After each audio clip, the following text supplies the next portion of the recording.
You're in for a treat today because we have two very special guests to talk about an incredibly successful campaign with a small development shop. So stick around.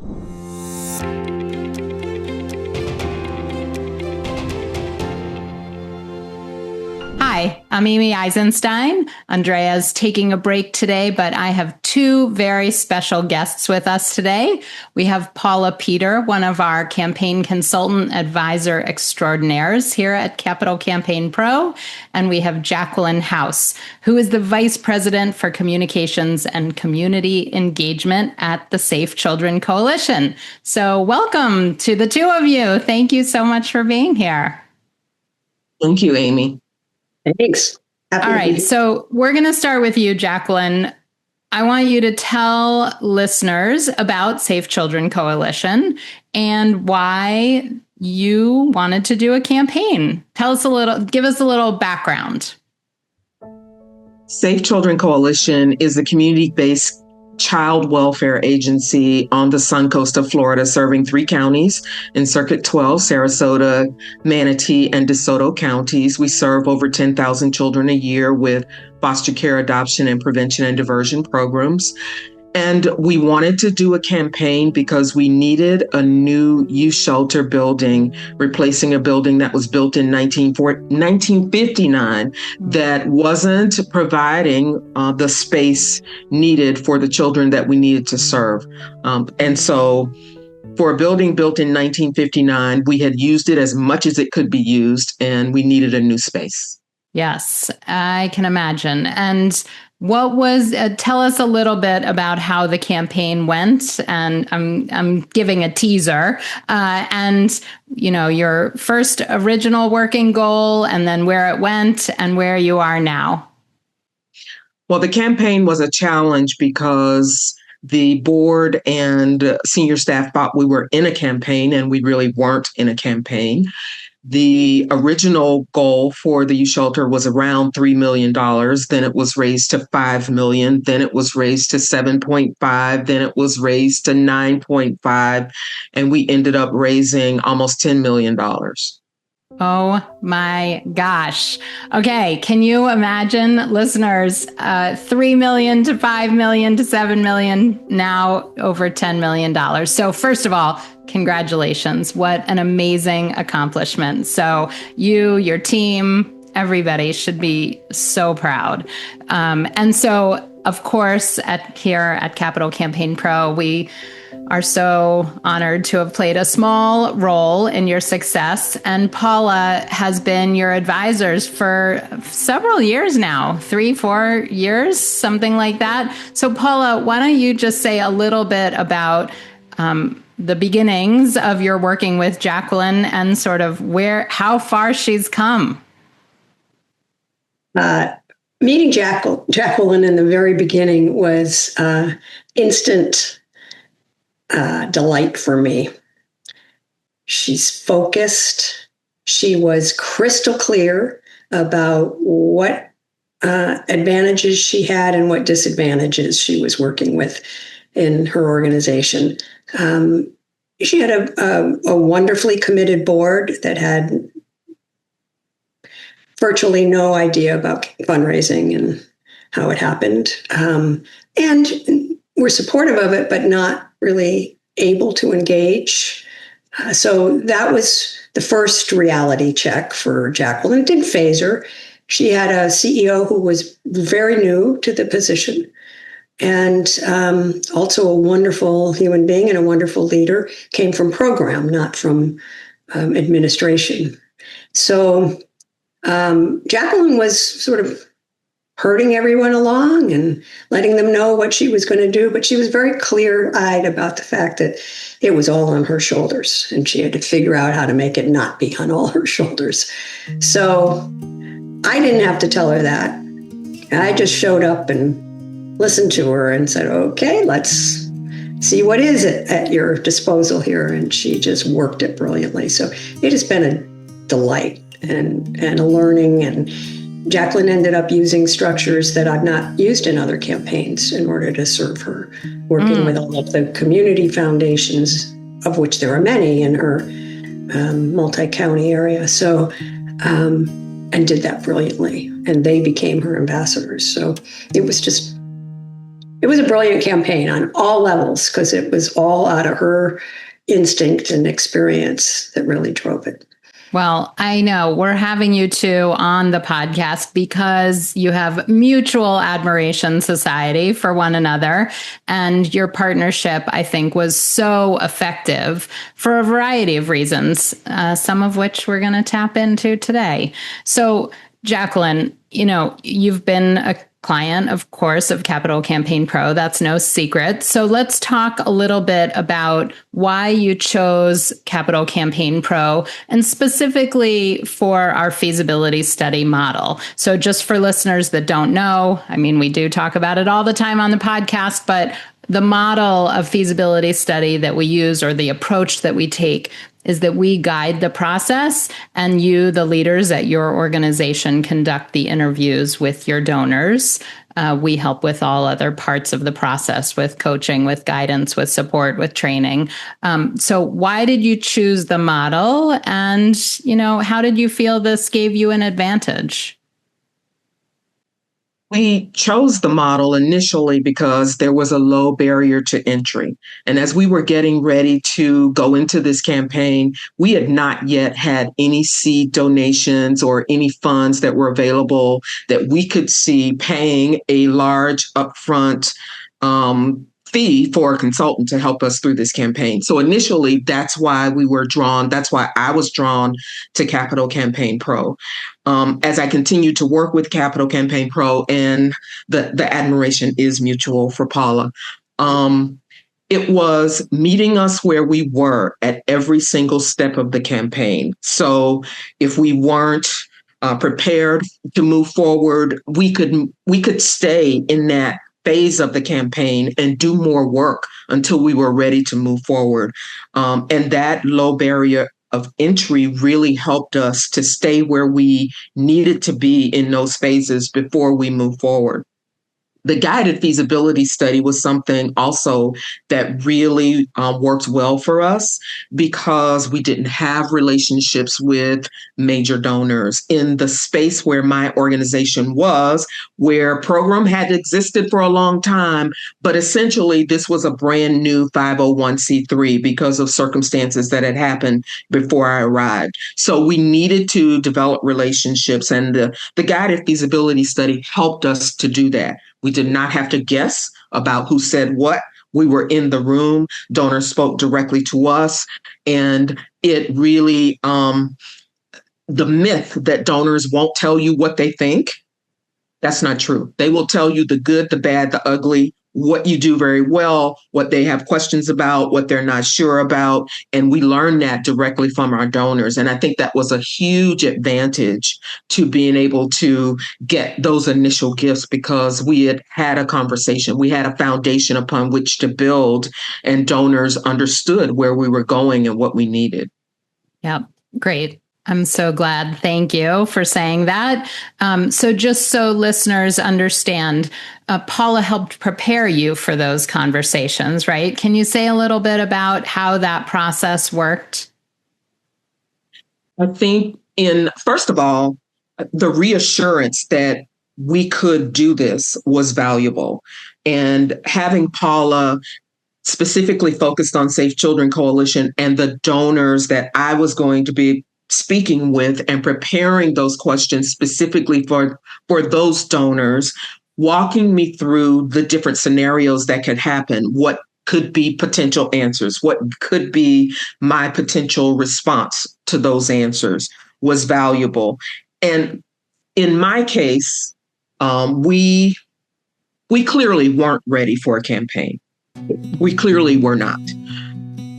But being able to work with Paula and understand what we needed to do to get ready, to pause, get ready, and then come back and work with Capital Campaign Pro to move us through those phases was invaluable.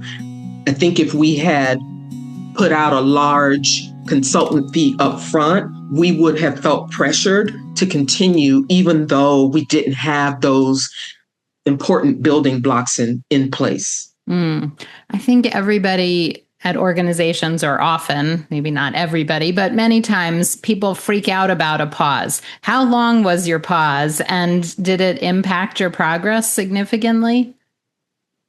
Our pause, as I remember, it was about 6 months. Yeah. I think it was a necessary pause to push us forward to ending the campaign. So I think it wasn't time wasted. It was time well spent making sure that we were ready to talk to donors and that we had answers ready for what it was that we wanted to do. Great. Paula. I don't know what Paula thinks about that, but I think it was time well spent. Yeah. So Paula, I'd love your perspective on their pause and what you've seen, with other organizations and with Jacqueline's organization taking the pause. And then I also want you to comment, Jacqueline specifically mentioned the idea that lots of consultants say that they have to talk to your donors during a feasibility study because donors won't be open and honest. And you did that model for decades before you switched over to the guided feasibility study model. So I don't know where you want to start. Which one of those two you want to start with? Well, let's close out on the pause a little bit, because in my mind, most organizations have to pause at some moment in the structure, whether it's before they go out for feasibility or whether it's to really take in and understand the implications of the results of feasibility. And in Jacqueline's case, they'd never really done this before. The donor prospect pool and the interview pool were all pretty new. Some of them had given to the organization before, but there wasn't really a relationship. So for Jacqueline, with a new CEO whose credibility was as yet untested, really getting the ducks in a row was critical. There was no time wasted in her shop. That's just because of who she is mostly, but there was no wasted time. It was critical because when she went out to interview, she was on her game. I mean, it was clear from the responses she was getting. So I am actually pretty supportive of pauses for the right reasons at different times in the campaign. So I would just say that. Jacqueline, anything you want to say about that before I move on? I think also in the pause, the supportiveness of having Paula and Capital Campaign Pro say this is necessary, even though I have a board that doesn't understand fundraising at that point, did not understand why we needed to take the pause. It was comforting for my CEO and board to know that, listen, this is a professional organization who has done many campaigns, and they too agree that we need to take a pause. Mm-hmm. Yeah, and it's a learning. It's a part of the educational process for your CEO and the board, and it worked. Okay, so you know what? Before we get to the guided feasibility study interviews, what did you do to the pause during the pause? What made the pause effective? Because you weren't just sitting back and then go do your regular annual fun stuff. You were actually working to get ready for the campaign. So what are one or two things that involved? We were in the pre-campaign planning phase. And for us, that included really getting clear about what is this youth shelter? Why do we need it? Where is it going to be located? Do we actually have a site? Doing all the work to get a site and being able to work with programs to talk about what does this building look like? What's going to be in it? Why is that going to be in it? Why is it going to be $7.5 million at that point? What makes that up? And for my organization, who is 99% contract driven, county government, state government funded, why do you even need a capital campaign? Yeah. How are we going to answer that question? Why is someone else not doing this? Why do we need donors to do it? And then it was also an opportunity for me to look at my shop and figure out, what tools do I need? what additional consultants do I need? What additional staff positions might I need in order to actually be successful in this campaign? So it definitely wasn't a sitting and just not thinking about the campaign. It was quite busy and getting ready to move the campaign forward. Great. And my recollection is, Jacqueline, correct me if I'm wrong, but in addition to running the campaign and everything else in development, you played a key role in the project management of this building, correct? There was a lot on your shoulders. Yes. I think it needed somebody to drive it forward. Mm-hmm. And so if it was going to be driven forward on all fronts, I couldn't fundraise without those elements. So I needed to get them in place. Right. Yeah. All right, Paula. So let's circle back to this idea that, you spent most of your career doing what we now talk about as the old model of feasibility study, where you, the consultant, interviewed donors on behalf of organizations. And you probably believed, as most consultants do or did, that it was important for consultants to interview donors for confidentiality and honesty and openness reasons. And now we've switched the model. So how do you think about that, and how did it work for Jacqueline? Well, I did this work, feasibility work, starting in 1990. And I would say for the first 18, maybe even 20 years of doing this work, I was a diehard about believing it needed to be confidential interviews. I was very good at it. And I got unbelievable feedback and data and what a client needed to be really, really helpful in crafting campaign plans for them and for clients. And I would say that I came kicking and screaming to this new model. Andrea had piloted this and decided it was the direction she and Amy were going to go. And she was my friend, and she'd had a lot of great ideas. Some of them had, not panned out, and some of them had, but I loved her energy. And I said, I don't know, I'll test it with you, but I'm not convinced. I did the first one and I was convinced. Now, some of that was timing. I think in the first 20 years of my career, at least the first 10, 15 years of my career, I don't know if it would have worked because not every donor had 16 other feasibility interviews when I started working. So it was still a bit of a novelty for donors, and they weren't so candid and open with the recipients of their gifts. And everybody's ego was kind of fragile. It was tough. So it worked really well as a model. But by the end of that time frame, I had interviewed the same folks in any given community for as many as 10 times for various clients. Yeah. And they knew the drill, and I came in and they told me exactly what I needed to know. But it wasn't, it was a stale model.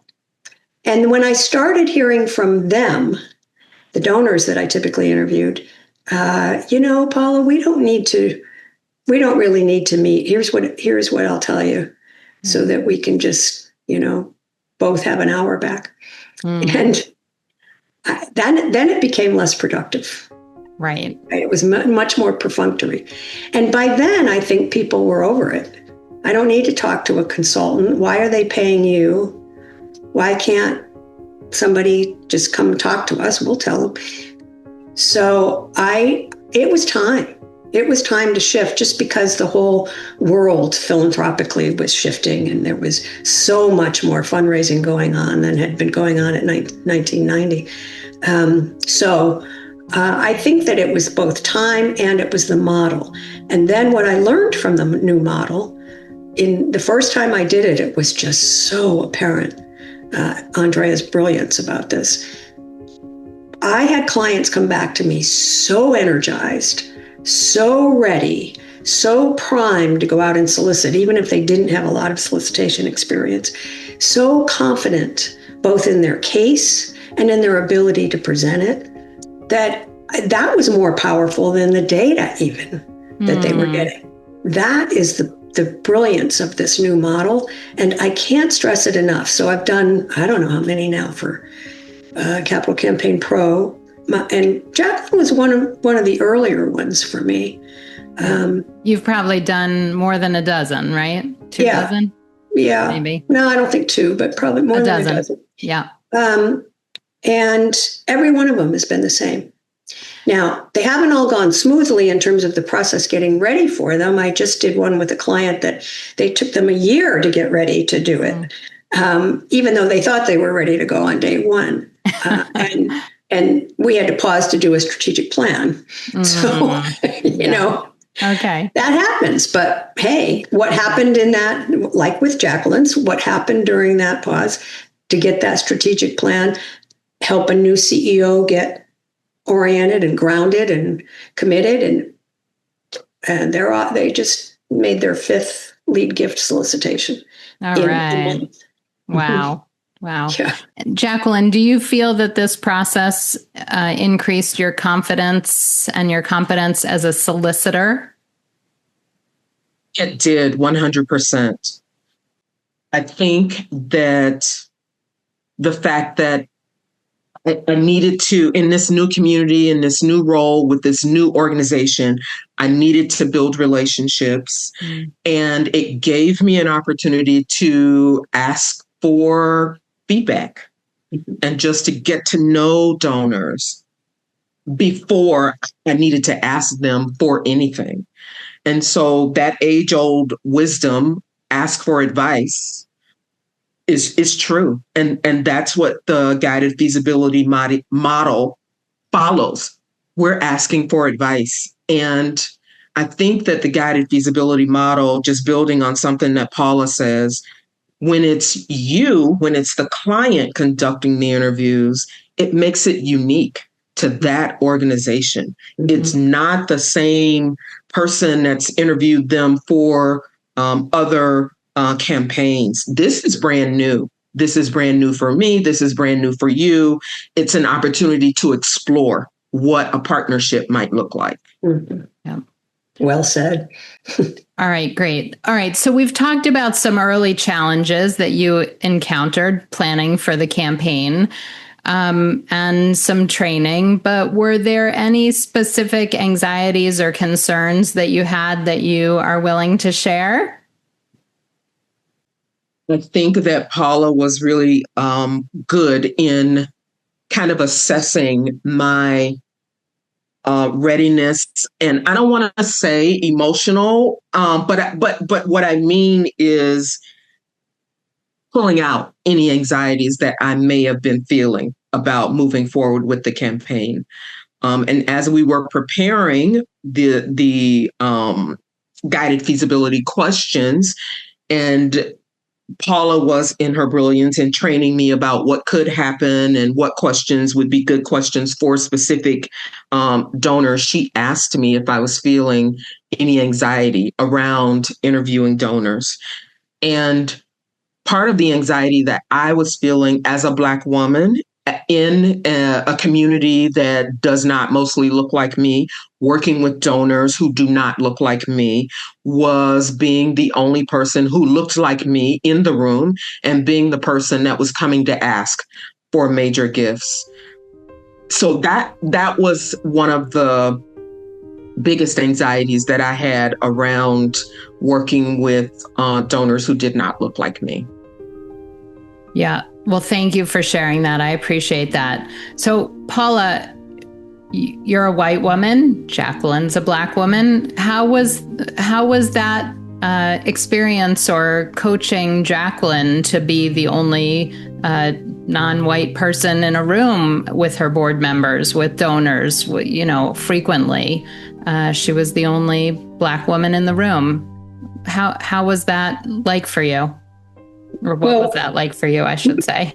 I remember the day very well that we had that first conversation. And I was so grateful that Jacqueline felt safe enough to share that anxiety.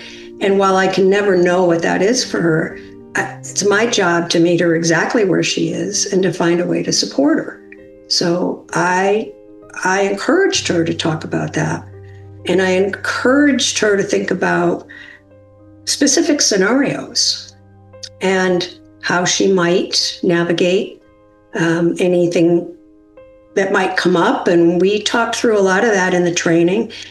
But mostly I wanted to just be able to give her the confidence that she knew her stuff and that she could go in proud and she could go in with confidence and she could go in with the conviction that she has for this organization and to really live that case, to really be able to talk about that case from the heart, and that everything else would fall into place.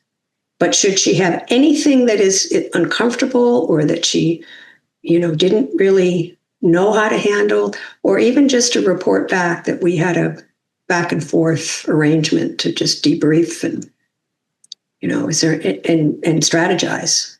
So it was a great opportunity for me, actually, as a white woman, to hear that very directly from Jacqueline. That is her experience. It is real. And I believed it. I validated that. And I wanted to be sure I could do whatever I could to support her. Jacqueline, do you remember anything specifically about those conversations? And what was the impact on you as a fundraiser? I do remember the impact on me, even having that anxiety without having the experience in this specific setting yet. Because as a Black woman, of course, I've had this experience in different settings, which is what gave me the foresight to say, hey, I'm having anxiety about this specific area, was just Paula's ability to validate that this is a real concern, that this is a real experience. This is not something that you're making up in your head. This is something that is real. So that was the first impact, in that made me feel that I had the support. And indeed, some of those circumstances did come up where it was my perspective and my gut that said, you might be being dismissed because of who you are and who you've showed up in the room to be. And then being able to come back and talk through those specific instances and strategize around, we still have a goal here to reach. So now, what are some strategies? What are some questions? What are some conversations to have with this specific person? What is it about them that will help us to move past what is happening here to focus back on the project and the goal? Was very helpful. And I think that even if you're not a Black woman, we're all diverse in different ways, that just having that support through a campaign, because this is a social science, we're working with people, that's the social part. The technical part is the science. Just having that support of a Capital Campaign Pro advisor. And I actually call my Capital Campaign Pro advisor a coach, because she coached me through those specific instances. I love that. Thank you for sharing that. I'm sure there's some fundraiser listening that is really resonating with. So I appreciate that. Earlier in the conversation, you said, we meet you where you are. And I really feel that way about all of our clients. It's not about shame or blame or wherever we're starting. We're going to meet you there, and whatever kind of support you need to get you to your goal, we're going to do our best to provide it. So I'm wondering if you have any advice, Jacqueline, first for you, and then Paula, I'm going to come to you. So Jacqueline, specifically, I think for Black fundraisers or other diverse fundraisers, what's one key takeaway that you might share with listeners? There are many key takeaways. We don't have time for all of them, but one key takeaway that rises to the top for any fundraiser is to use the voice of an outside expert to move your project along. To add to that, get the support that you need as a fundraiser and as a human being to be able to move your project along as well. I think I continue to work with Capital Campaign Pro because just as we're developing personal relationships with donors, I've developed a personal relationship with Capital Campaign Pro.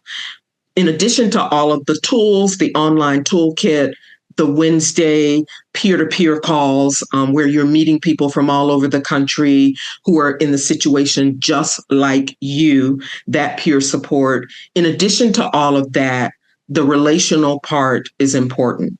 And I think hiring a consultant, that should be at the top of your list. How are you going to work well with the person or the people or the consultant that you've hired to help you move along the campaign?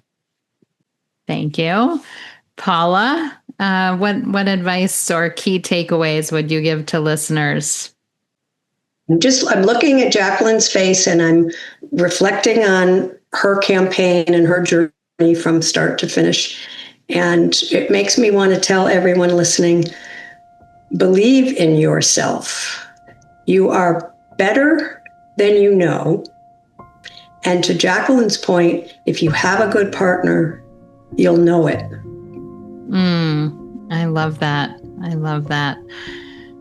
Well, thank you all, both of you, for joining us. I mean, it's so amazing after 4 years or more of hard work to go from a goal of 3 million to 5 million to 7 million and now over $10 million raised. Jacqueline, it's just a testament to your courage, your confidence, your stick-to-itiveness, your grace, your elegance under pressure. And there was pressure. And I'm sure there were frustrating times where it seemed like, something was going to fall apart and you persevered. So congratulations and thanks for sharing your story. It means a lot to us. Thank you. Couldn't have done it without you. Thank you. Thanks, Paula. Thank you too for being an amazing partner and coach to Jacqueline. So we appreciate you both. And thank you. Listeners, we'll see you next time. Thanks for being here. Bye. Bye-bye.